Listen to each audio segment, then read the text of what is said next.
Good morning. My name is Lauren McKinney, and I would like to thank you for joining us for our program evaluation series. Our topic today is Title I, Part D2, Neglected, Delinquent, or At-Risk Population. Becky Book and I serve here as your special revenue consultants in the Special Revenue Services team. If you have not already registered, please make sure you do so, and that is at the link down there in the left-hand side of your screen, gg.gg/PES 2017, and that just stands for Program Evaluation Series. And then the attendance is on the right-hand side of the screen, which is gg.gg/ it looks like PEST 1 PD2, but it's supposed to be Program Evaluation Series, Title I, Part D2. So I will have the screen back up at the very end as well if you would like to mark your attendance at that time. But let's get started. So here is our agenda. Today we will be discussing the Program Evaluation Series overview, the statutory requirements, neglected, delinquent, or at risk. We will also be covering our use of funding and then the program evaluation process itself.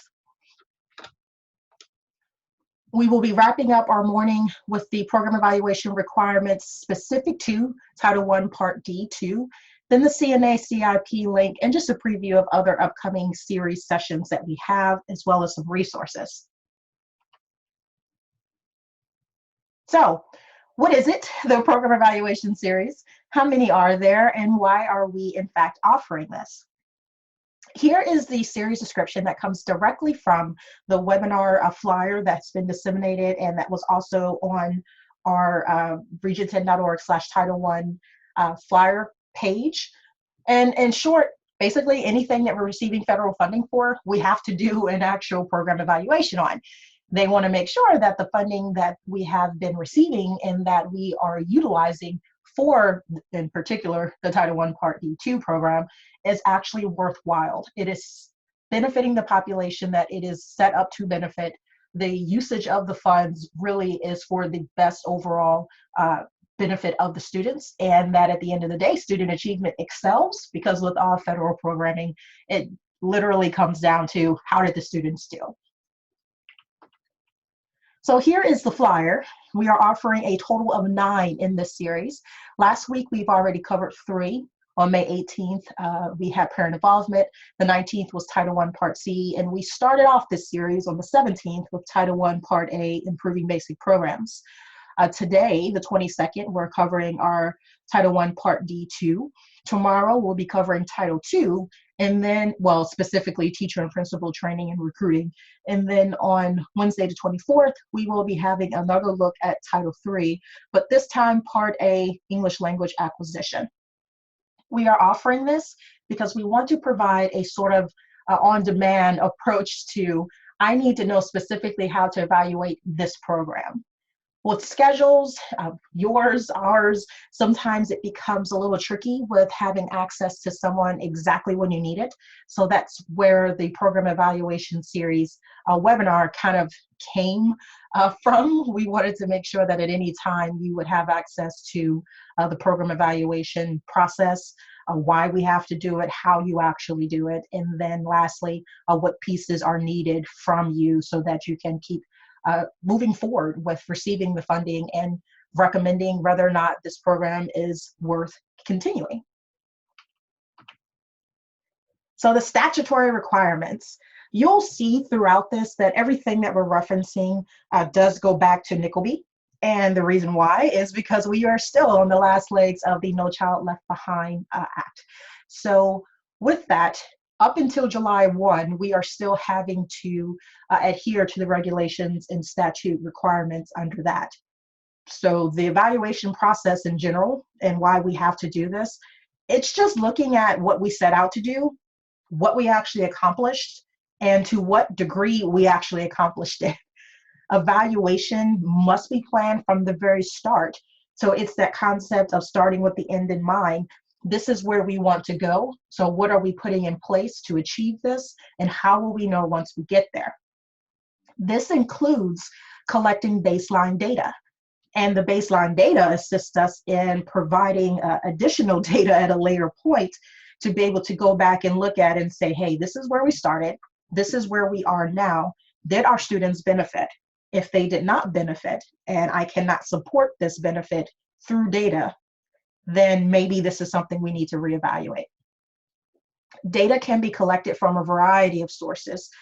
For sure, you want to minimum your CNA, your comprehensive needs assessment, either your campus improvement plan, your CIP, or your district improvement plan, and then also your funding sources. Budget reports come in handy quite a bit because that is a dollar amount as to this is what we invested our fiscal or financial strength into.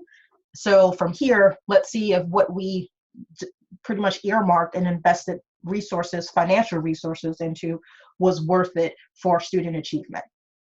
Please excuse me, my voice is a little off because I feel like I am getting sick. In fact, I know I'm getting sick, but I haven't quite hit the point yet where my voice drops a couple of octaves. So you will hear me from time to time, kind of starting and stopping and sounding a little scratchy. So just hang in here with me, okay?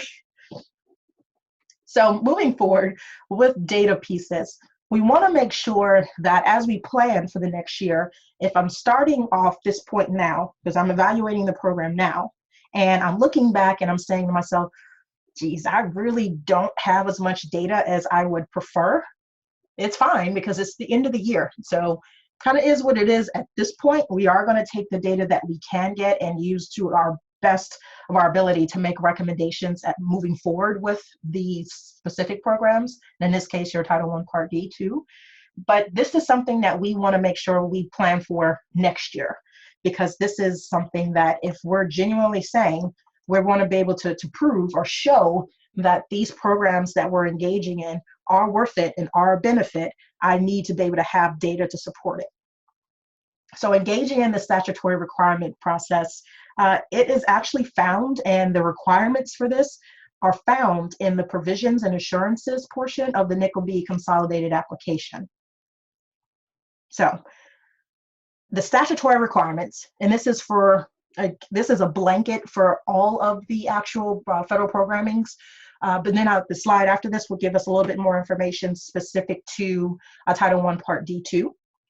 But in general, with program evaluation, the applicant will adopt and use proper methods of administering each such program, including the enforcement of any obligations imposed by law on agencies, institutions, organizations, and other recipients responsible for carrying out each program, and the correction of deficiencies in program operations that are identified through audits, monitoring, or evaluation. So again, you're using money, you're using federal money. How do we know that what you're doing with this program is worth student time and worth the financial investment? Here is the NCLB statutory requirement specific to Title I Part D2. It says the LEA, which is our school district, is us, will submit TEA evaluation results based on multiple and appropriate measures of student progress to determine the program's impact on the ability of participants to do the following. So these are the measures, okay? We know we have to submit an evaluation to the agency because they also use this data that we submit to them as part of their state report. But from here, this is what they're actually wanting us to show or prove that our students are able to do. Maintain and improve educational achievement, accrue school credits that meet state requirements for grade promotion and secondary school graduation, make the transition to a regular program or other education program operated by an LEA, complete secondary school or the equivalency requirements, and obtain employment after leaving the correctional facility or institution for neglected or delinquent children and youth. And then lastly, as appropriate, participate in post-secondary education and job training programs. The LEA will use the results of evaluations to plan and approve subsequent programs for participating children and youth. So in a nutshell, this entire program boils down to this. These are the pieces that we will be evaluated on when referencing specifically Title I Part D2. Did their educational achievement occur? Are they getting school credits so that they can actually graduate or go on to the next level? Are they transitioning? And are they actually completing school and actually able to obtain employment once they are transitioning out of the correctional facility? And are they able to lead productive lives? So the law, I want to show you this piece here because sometimes I think we'll gloss over or we don't necessarily delve in as deep as to why it is we're having to do this, the goals, the use of funds, like why and how I can use my money. So I just wanted to show you this briefly. This, as all of the other title programs, is rooted in the Elementary and Secondary Education Act of 1965, which was signed by President LBJ. Title I, Part D, Subparts 1 and 2 establish prevention and intervention programs for children and youth who are designated as being neglected, delinquent, or at risk. This particular portion of the law provides supplemental, and that's a key piece of this, especially since we're in the last pieces of No Child Left Behind, this was viewed as supplemental funding to state and local education agencies as part of the Elementary and Secondary Education Act, and as amended by the No Child Left Behind Act in 2011. This program goal can be found, well, in 3 places, really. I guess I can include the USDE in here as well, their logo. But this is also found on our TEA's website. And also here locally at Region 10, Tony Garrett is the program coordinator for the Title I Statewide Capacity Building Initiative. This information and a few other things I'll show you as we go along can be found on both of these websites. So the goal of Title I Part D, Subpart 2, these funds are dedicated to improving educational services to children in facilities for the neglected or delinquent. The goal is to enable program recipients to meet the same student performance standards that all children in the state are expected to meet. Improved academic performance will facilitate the transition of students from correctional programs to further education or employment. The Division of Federal and State Education Policy at TEA administers 2 formula programs under this law. So in short, the goal of this program is to ensure that our students can still perform at and are able to perform at, not that they're not capable of, but able, meaning they're getting the assistance that they need to perform at the same standards that everyone in the state is expected to perform at. And to also make sure that once these students leave or facilitate out of correctional programs, that they're able to seek employment or continue their education, or both. This comes directly from the law, Section 1401, and this is the purpose specifically for state agencies, but also LEAs. The next slide I'm going to give you some information on is specific to LEAs. So there are some similarities between them because the statute is the statute, but I do want to show you both so that you can have, if you didn't know, a greater knowledge, a greater understanding of what the state's expectations are as well. The purpose is to improve educational services for children and youth in local, tribal, and state institutions for neglected or delinquent children and youth so that such children and youth have the opportunity to meet the same challenging state academic standards that all children in the state are expected to meet. To provide such children and youth with the services needed to make a successful transition from institutionalization to further schooling or employment. And then 3, to prevent at-risk youth from dropping out of school and to provide dropouts in children and youth returning from correctional facilities or institutions for neglected or delinquent children and youth with a support system to ensure their continued education and the involvement of their families and communities. Should sound very familiar because I just read something very similar of this to you when we were referencing the program goals and purpose. So this is what is required at the state level. So let me show you what the purpose is, and LEAs, but let me show you what the purpose is specifically for our LEAs. The purpose of Title I, Part D, improve educational services for children and youth in local and state institutions for neglected or delinquent children and youth so that they have the opportunity to meet the challenging state academic content and state student achievement standards that all children in the state are expected to meet, identical. Provide these children with services to enable them to transition successfully from institutionalization to further schooling or employment, and prevent at-risk youth from dropping out of school, as well as to provide dropouts in children and youth returning from correctional facilities or institutions for neglected or delinquent children and youth with a support system to ensure their continued education. The purpose and the goals are almost identical. In short, they're trying to accomplish these three things.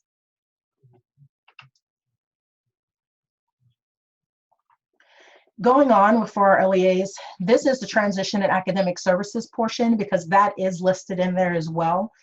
As a local education agency, we are responsible for transitional and supportive programs operated in our LEAs under this subpart to be designed primarily to meet the transition and academic needs of students returning to local education agencies or alternative education programs from correctional facilities. So we are basically in charge and charged with and responsible for making sure that our kiddos that are transitioning back from alternative educational programs or correctional facilities are getting the support that they need and is an ease of process so that they can be successful academically. Services to students at risk of dropping out of school shall not have a negative impact on meeting these transition and academic needs. So they're being or participating in an alternative ed program or correctional facility is not a reason or a rationale as to why we as LEAs are not involved with making sure that they transition as smoothly as possible to decrease the likelihood of this population dropping out and to make sure that they are achieving academically what they can achieve. If you want some additional statute information specifically to program requirements for correctional facilities receiving funding, because some of us in the region do provide funding to the correctional facilities, that's the statute for that. And then also if you wanted some more information specifically in regards to the accountability measures and how this affects our accountability, that's the statute for that as well. And I'll show you at the end of this how you actually access it. Program funding. So I wanted to show you a couple of quick things in regards to the requirements from an LEA perspective, as well as the correctional facility perspective. And I don't delve into it super deeply because there are other opportunities, and I wanted to make sure that I adhere to the timeline that I put out for you all as far as how long this webinar would be, but I can also show you where you can access more information. So program requirement fundings. If I am receiving funds for this, I have to involve collaboration with the locally operated facilities where we have actual formal agreements of these services. And the reason why is because I have to ensure that I'm using this funding, that these other, services and other programs are carrying out high quality education programs that are preparing children and youth to complete high school, enter training for employment or other employment programs, or further their education. So if they're receiving money, this is what I have to make sure we're covering. We're also trying to make sure we must provide activities that facilitate the transition of children and youth from correctional programs into further education or employment. And lastly, operate dropout prevention programs in local schools for children and youth who are at risk of dropping out or youth returning from correctional facilities. So this is where sometimes there are questions that come in that says, hey, can I use some of this money for dropout prevention programs? Since Title I Part D is supplemental, and part of the program requirements is to, in our state, we identify 13 at-risk factors, and it's slightly different from the federal guidelines, but we have 13 that we adhere to, that we acknowledge in the state of Texas as possible factors of being at risk for dropping out. You can use some of this funding for this. It even says in the program requirements that you can. Here's the second piece. We may also use this funding as appropriate for dropout prevention programs that serve at-risk children and youth. And that means, and I wanted to make sure I included this because that brings up extra questions.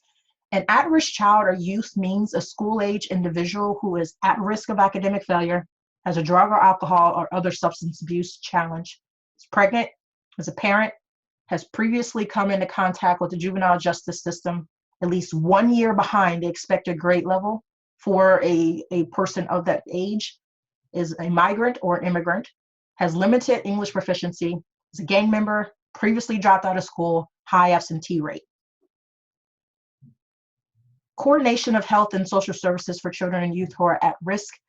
If there's a likelihood that providing these services will help them complete their application, that's allowable for as far as usage of funding. And the last two we have here, special programs that meet the unique academic needs of children and youth who are at risk, including vocational and technical education, special education, career counseling, curriculum-based entrepreneurship, or helping them secure student loans or grants for post-secondary ed.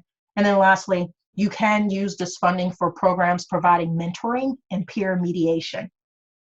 So this is not an exclusive list, it's not an exhaustive list, but according to statute, here are some things that you can use this Title I Part D Subpart 2 funding for.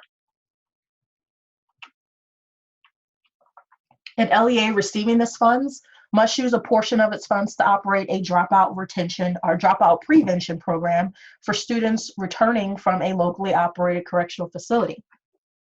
It does kind of give a little bit of a disclaimer there saying that if an LEA serves a school operated by a locally operated correctional facility in which more than 30% of the children and youth attending the school actually reside outside of the boundaries, it's not required to operate a full dropout prevention program within the school, and you can still use Subpart 2 funds for programs in locally operated correction facilities, providing that there is an actual formal agreement there.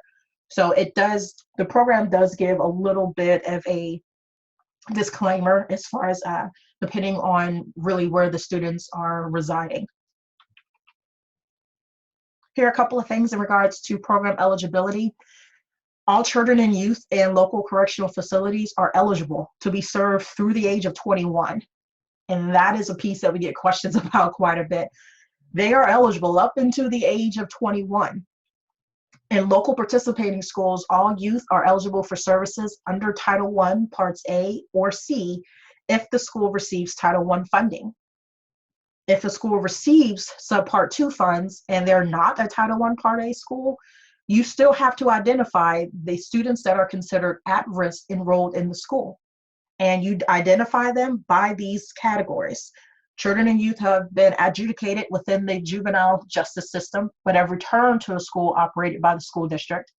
If the child is a migrant or children or youth, if they're immigrant children or youth, if they're part of a gang, if they're pregnant and parenting youth through the age of 21, children who are at risk of school failure, who have limited English proficiency, and who have already dropped out of school. Some of these actual categories that are here are part of the 13 identified risk factors in the state of Texas. So you'll see there's a lot of program overlap with this as far as the population that we are seeking out and those we are trying to serve, because it does, so the risk factors sometimes do heavily overlap. If this is occurring, it may increase the likelihood of XYZ. And last slide, I want to show you about usage of funds. This one is a little heavy, but again, it does kind of repeat itself with some of the other, because it's coming directly from the statute, it does repeat itself a little bit. So last little wrap up of usage of funds. Funds provided to the LEA can be used and is considered appropriate. So when you're looking at some of the funding that you've done and you're saying, hey, is this an allowable and appropriate usage of funds? If it falls under this, it can be. Programs that serve children and youth returning to local schools from correctional facilities. Again, to help assist with the transition, to help them with their being in a new school environment, help them remain in school and complete their education. Dropout prevention programs. Coordination of health and social services for students that there is a likelihood that there may be services needed as far as daycare, drug and alcohol and other substance abuse counseling, mental health services, if it will help them, again, complete their education. Special programs to meet the academic needs. And that can include your CTE, your career and technical education, your special education, career counseling, and so on. Programs providing mentoring and peer mediation. Programs for at-risk Indian children and youth. And then lastly, you can use this funding to pay for success initiatives. So holistically, what this comes down to is if I can prove that this will help our students with being able to complete their education and be successful academically, this is what the intent of this or the usage of the funds of this program is for. So before we go into the program evaluation process, do you have any questions for me?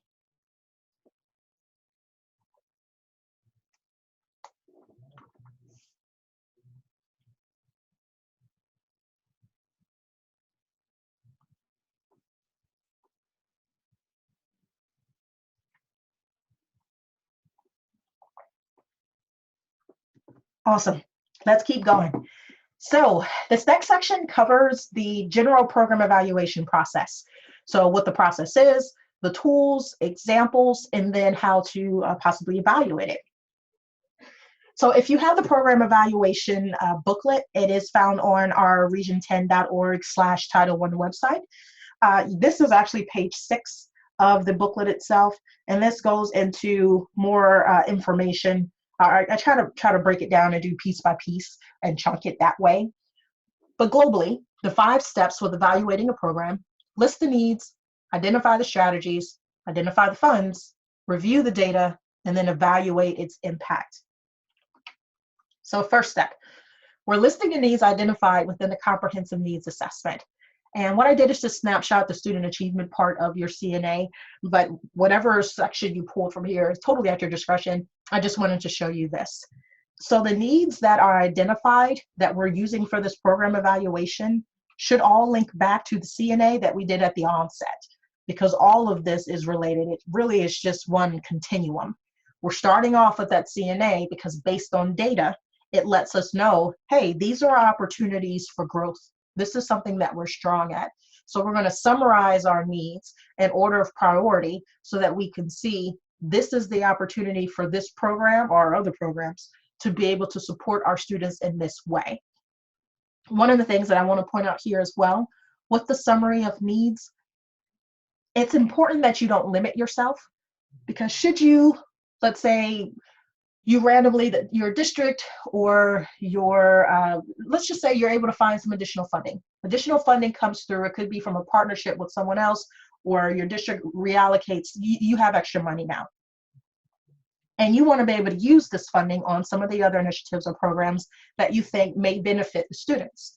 Well, everything is grounded in that CNA, be it you're using federal funding, state funding, because CNA is required in Texas Education Code, whatever the program is that you're using, because this is not specific, CNAs aren't specific, as we know, to federal programs.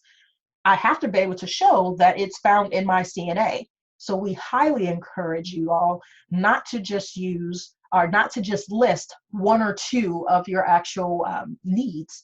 List as many as you possibly think that you'll cover that year. And even if you don't think you can cover it that year, ideally, if I could, what all would I want to address as far as these are the needs we have and these are the ones we want to tackle. So we do suggest that you list more than just 1 or 2.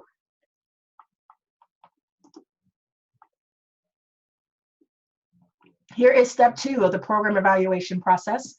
Using the district and or campus improvement plan, identify strategies or initiatives that address these programs' needs and were connected to this federal program.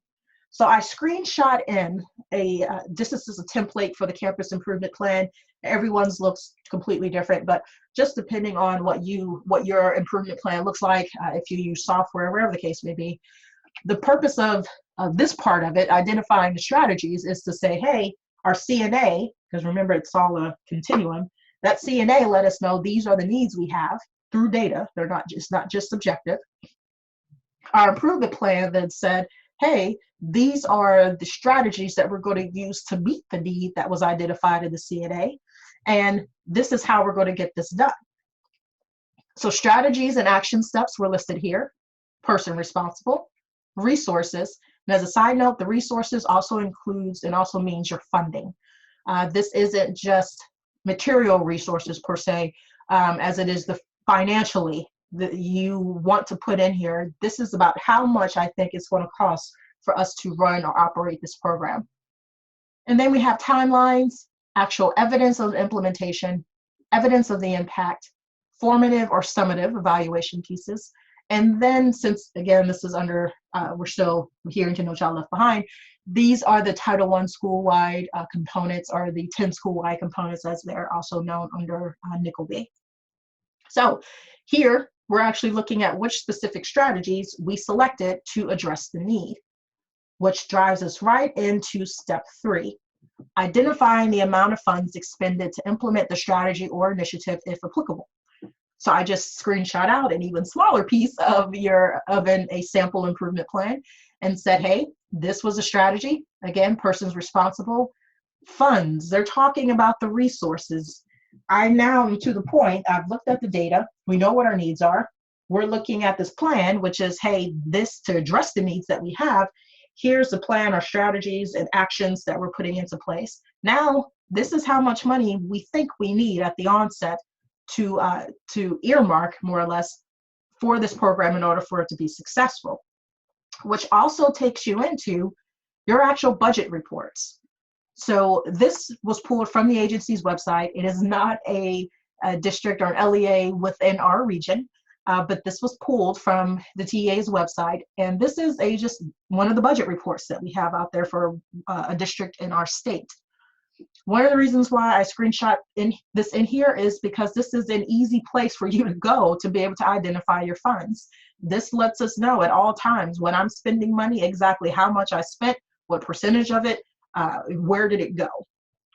So this is just a page 2 of it. This talks about, you see here the Title I school-wide, high school allotments, GT, career and tech, which is also part of one of the programs that is recommended under your Title I Part D2 that you may want to spend a little bit of time in or invest time in to help with the possibility of dropout.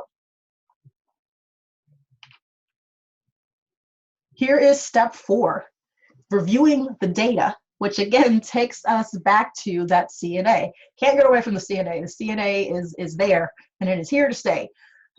You're to review data identified to measure fidelity of implementation and impact of the strategy or initiative on student outcomes, because everything that has to deal with federal funding goes back to student outcomes, specifically student achievement, really. One of the reasons why I have this here is just, again, as a reminder, with possible data sources, that CNA first and foremost. Then we go into the CIP again, or your district improvement plan, student achievement reports, and then, of course, as I've already said, but the budget reports as well.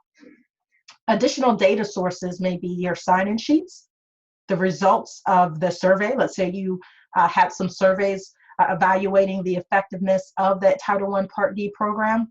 Let's say you had meeting minutes from it, and then if you had any trend data. And with the trend data, I screenshot in just an old data summary from a workshop I used to facilitate here at the ESC a little while ago, probably a couple years ago at this point, maybe 3 years. And this is just a breakdown of data from a specific summary.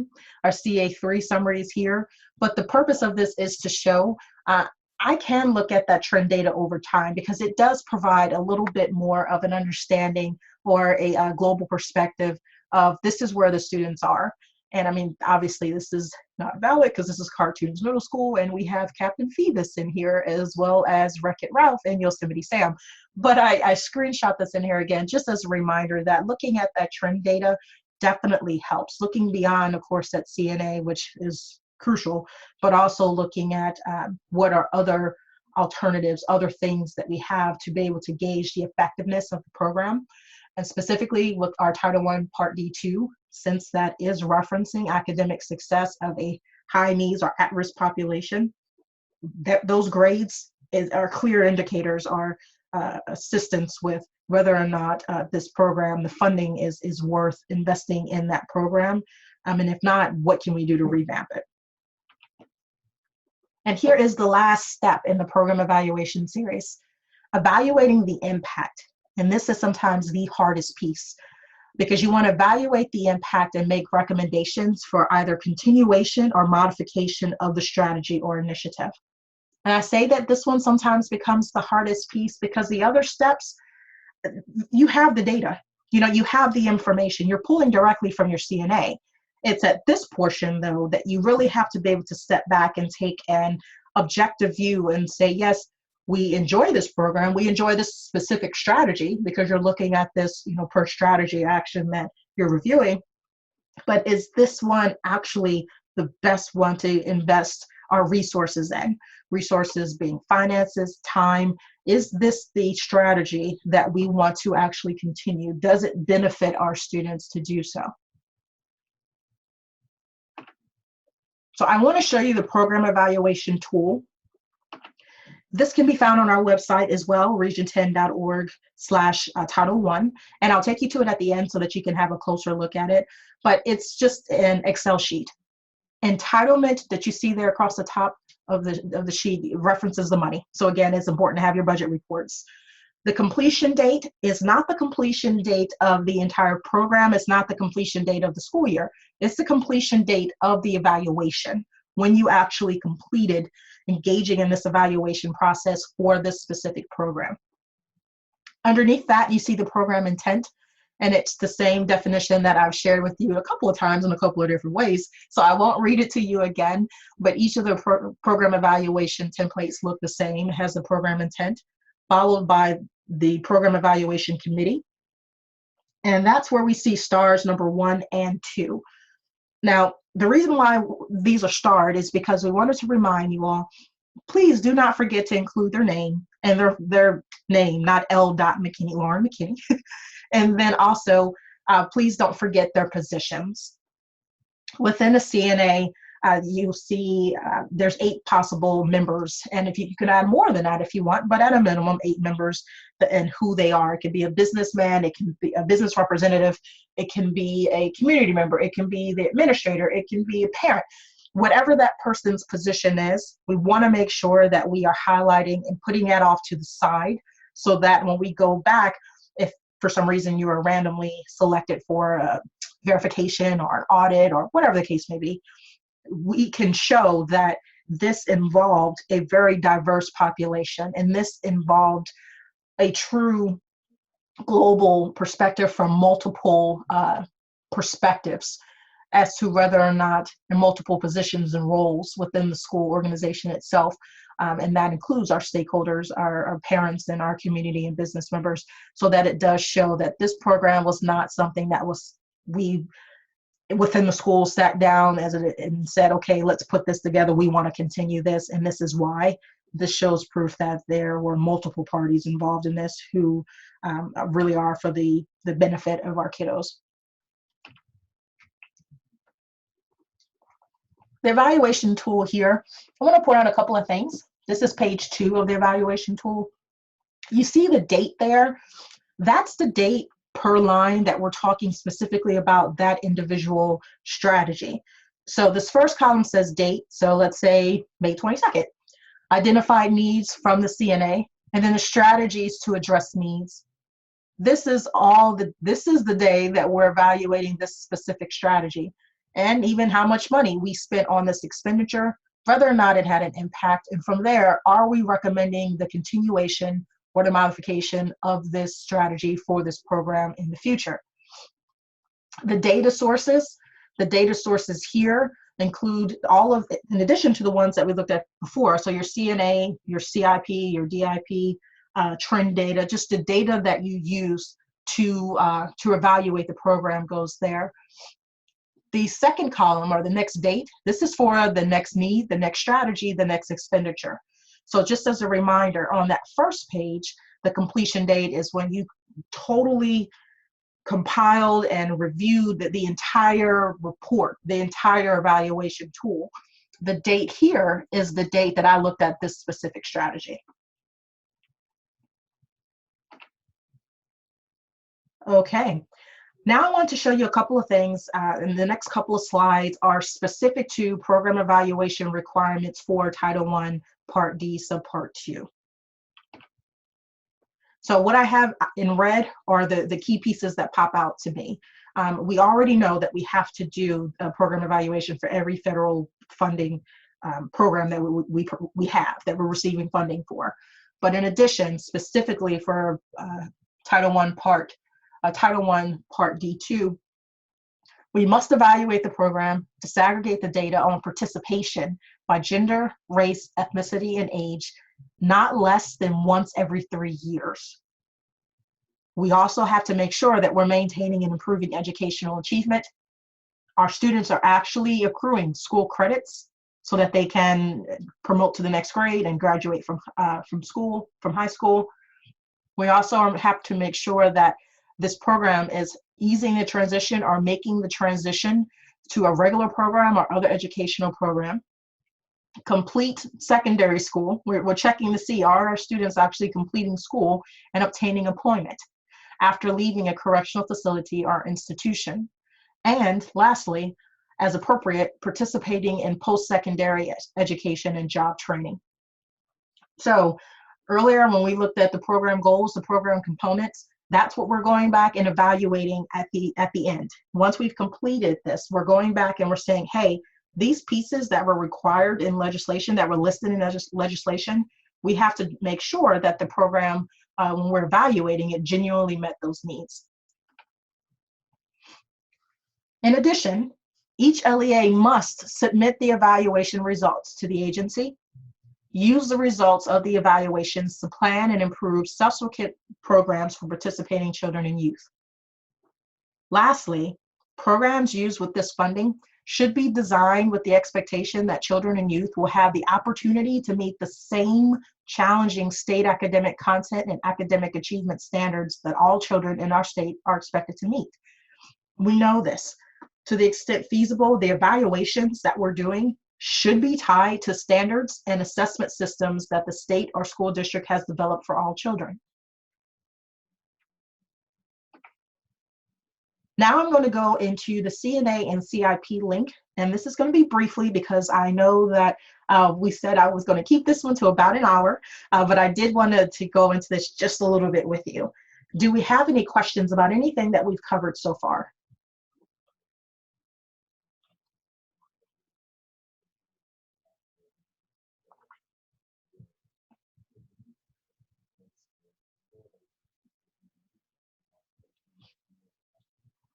Okay, seeing none, I'm going to keep going. So if you would like to see a full training in regards to that CNA and the CIP, how they all play together, how it is all part of that continuum, like I mentioned earlier, I do highly suggest that you come to any of the trainings that we offer here at the ESC at Region 10, because we do provide them quite a few times throughout the year. But just as a reminder, our Title I Part A funds must be expended for programs, activities, and strategies that are scientifically based on research and meet needs identified through the comprehensive needs assessment process. And that one I kind of pulled out directly the Title I Part A, but this is for all of the title programs, for all of the funding in which we are giving funding from the federal government. It has to go back to, is it research-based, scientifically based on research, and does it meet the needs identified at CNA? We also want to make sure that the expenditures are tied to the LEA or the campus improvement plan, your district improvement plan. Did we list in there how the expenditure was going to be used and coded? If you have not seen the full CNA booklet, it is found again on our Region 10 website, so region10.org/Title I. Do we have to do this? Because this comes up quite a bit. And the answer is yes, it is required for us to actually conduct comprehensive needs assessments. And as an FYI, it's not just because you're receiving federal funding, because we hear that sometimes too. It's because of the federal funds that I have to do a CNA. It's not the case. Now, obviously, it is found in our Elementary and Secondary Education Act, passed back in '65, as I already mentioned earlier by President LBJ. We also find this, of course, in No Child Left Behind, Title I Part A, and then the other NCLB programs, including Title I Part D Subpart 2. But this is also located in our Texas Education Code. So this is not a requirement that is specific to federal funds. This is something that's just a good practice across the board, and it is also required by our own Texas Education Codes. So the purpose of the CNA, we're looking at multiple sources of data to identify and prioritize the needs and the direction for the school. The needs assessment itself helps us to develop, because it feeds, it guides our actual school-wide plan, your district or campus improvement plan, and suggests benchmarks for how we're going to evaluate it and is closely linked, and should be closely linked, to all aspects of a school-wide program implementation. So this, again, is just a quick recap. Members, I mentioned to you earlier that at a minimum, you have 8 members of the CNA, and that includes your community members, parents, principals, pupil services personnel, school staff, students at the secondary level, teachers, and then technical assistance providers, and then the CNA areas and committees. These are individual areas in the comprehensive needs assessment, so these are individual committees. You have your demographics committee, student achievement, school culture and climate, staff quality, recruitment and retention, curriculum instruction and assessment, family and community involvement, school contacts and organization, and then lastly, technology. So you've seen this before, but this is just another screenshot of it. That CNA process, this is just one of the committees of the 8 that we just looked at, and this one's specific to student achievement. But you see possible data sources there, course class grades, graduation, completion, dropout, and GED rates, student work, of course, listing data sources reviewed, identifying strengths and needs, and then summarizing those needs, which we've looked at before. I have this graphic here because I want to remind us that comprehensive needs assessment, that CNA is central to everything that we do. It guides, it leads, it informs, if not dictates, the direction that we are going as a campus, as a district. So that CNA informs the improvement plan. It informs how we're using title funding. It even informs how we're using state allotment funding. It is central. It is the key. It is the base of why we are doing what we are doing and how and why we selected to spend this funding on what we're spending the funding on. Just overall, it's the base of the foundation for why we are instilling and engaging in strategies and activities that we are to benefit our students. Another way of looking at this, because again, as I said before, this is all based on a continuum. So the comprehensive needs assessment gives us the foundation, right? It identifies the needs that we have. Or from there, the CIP is the plan, or the district improvement plan is the plan. It's the action. It's strategies that we're taking and that we're going to do, that we're going to engage in order to be able to meet the needs identified in that CNA. It kind of goes back and forth here. So that CIP, that improvement plan, actually drives your funding. It drives the spending. It lets us know, because of these needs we identified in the CNA, we're taking action to address it, which is the CIP. And then this is how the program strategy that we need to take place. And this is how I'm going to pay for it. This is how, this is what I anticipate needing in order to address those needs that we saw in there in that CNA. So just one more way of tying it all together. That needs assessment determines the why we have the gaps based on data, and it exists by conducting a root cause analysis. We find out the why by fully engaging in that CNA process. The campus or district improvement plan is the action that will take place to address the needs identified in that CNA. So the CNA is the why, and that CIP or DIP is the what we're doing to actually address the needs. And then taking it a step further, the program evaluation then tells us what action we selected. Was it worth it? Was it beneficial to the students? If it's not, then we need to go back and make a different recommendation, and that goes to that program evaluation tool. If it was worth it, then this is awesome. What data do we have to support it? So it all works together. As I transition into the beginning of closing, do you have any questions for me about anything that we've covered up until this point?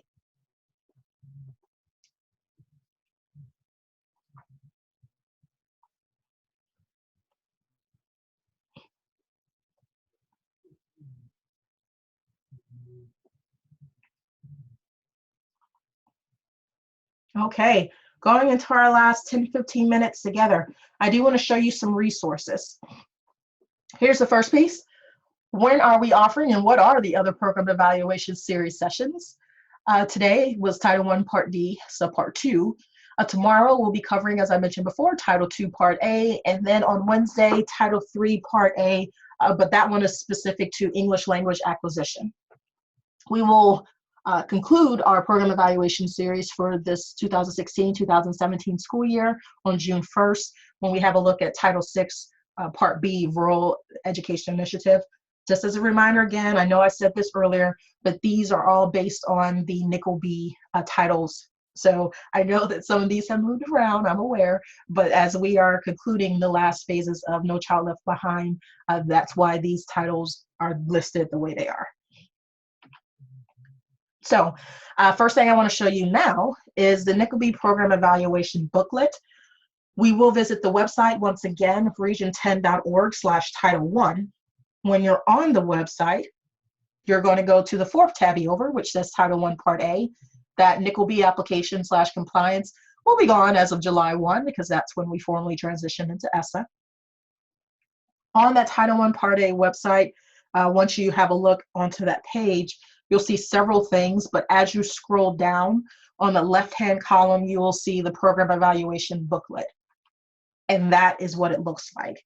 So what I want to do now is take you to the website so you can have a look at it, so you can see what it looks like, should you need to go there, or should you want to go there later and check out a few other things. So give me one moment to switch screens. Now you can see what I see, and I am on the, let me go back. So I take you directly to, you just logged on to our Title I site, so the region10.org/Title I. And it says here, here's the overview. You have over here also the NCLB stuff I mentioned to you before. Scrolling down, this is information directly related to ESSA. But let's take you to the Title I Part A portion. Here's the CNA data. Here's the CIP information, including a template, which we looked at earlier. And here is the evaluation piece. So this flyer, the program evaluation, this is just the webinar series that you are engaged in now. So that's there if you want to check out when the next dates are. This is the program evaluation booklet, which you saw a snapshot of earlier. And this goes through the objectives, which program templates we have, and then the reason as to why we have them. It even has some probing questions in here, and try not to move so quickly that you get sick. But it does have some of that stuff in here for you as well as a few definitions. And these are the steps that we looked at earlier. This is the program evaluation tool, which I told you earlier, it's just an Excel sheet. But let's go in so you can have a look at this as well. I'm going to enable editing. And the first page is just an introduction. It takes you through the process again, the intent and the purpose of this. And then across the bottom, you will see the various title programs. So this is the same screenshot I showed you earlier. Gives you the program intent, gives you the completion date, and again, that's the completion date of the actual program evaluation itself in its entirety. This is an editable document, so I can put in whatever numbers I want. Oh, sorry. I guess I need to unprotect it first. But this is an editable document for you to go in and have a look at and to use as you see fit. Let's see here. Is there something else I want to show you from this page? Yes, there are a couple of things. On the overview page, we are starting a brand new state allotments co-op. If you have any questions about that, and why you would want to join the co-op, Becky Book is taking the lead on this cooperative this year, and she is the one you'll reach out to for that. One other thing I want to show you from the site, if you go to related, and I'm kind of jumping ahead a little bit, but I want to show you this. Title I Part D is listed here. And this takes you directly to Tony Garrett's Capacity Building Initiative. She is our Title I Capacity Building Initiative statewide program coordinator, and you'll see the overview here. She also lists some of the National Distinguished Schools for 2017. She is always traveling and updating videos as she gets the information finalized. So this is how it's broken down: critical success factors, your ESCs, ESSA, reward score videos, P&P, private, nonprofit. But I want to take you specifically to the Title I Part D section. This is information I've already gone over with you. If you have any further questions though, and would like some more information specifically to this, Tony Garrett is our program coordinator here who has all that information. As you see here on the website, she has the statute listed, guidance for subpart 1, guidance for subpart 2, girls in the juvenile justice system. She even has some additional resources here, some webinars. Here's an overview of compliance webinar from July. Here's the PowerPoint. As she gets new information, she posts it directly here onto the website itself. So I wanted to show you that as a resource because it is one that's worth keeping. So let me take you back to our PowerPoint.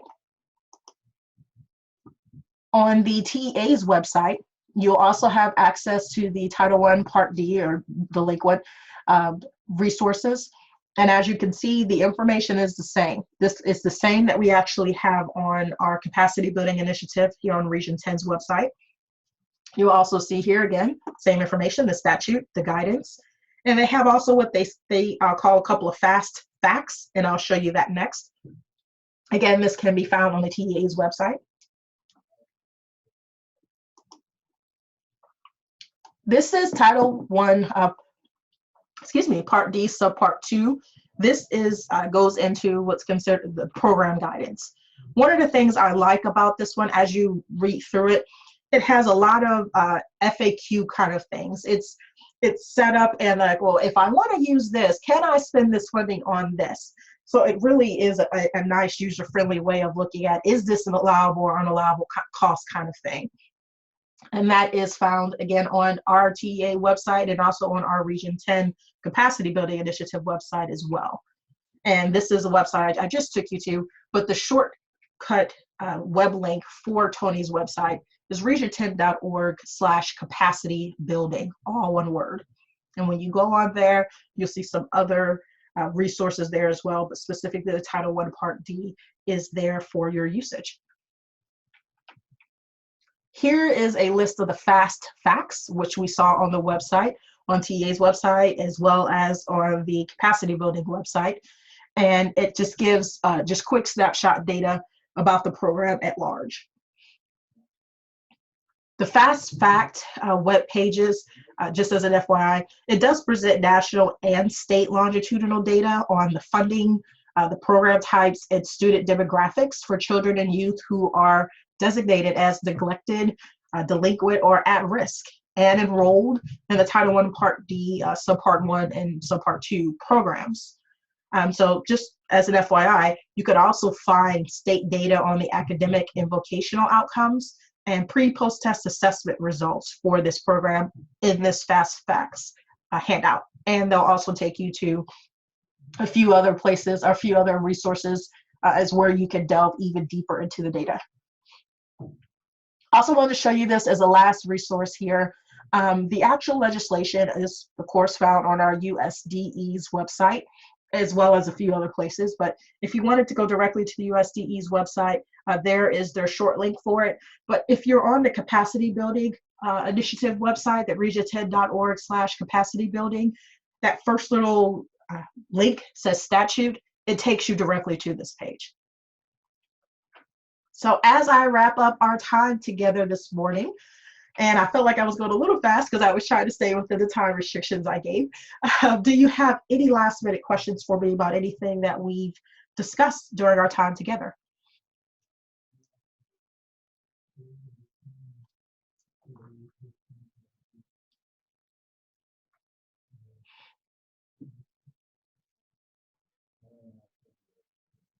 Okay, seeing none, feel free again to reach out to us if you have any questions and they come up at a later time, or you just want a clarification on a few things.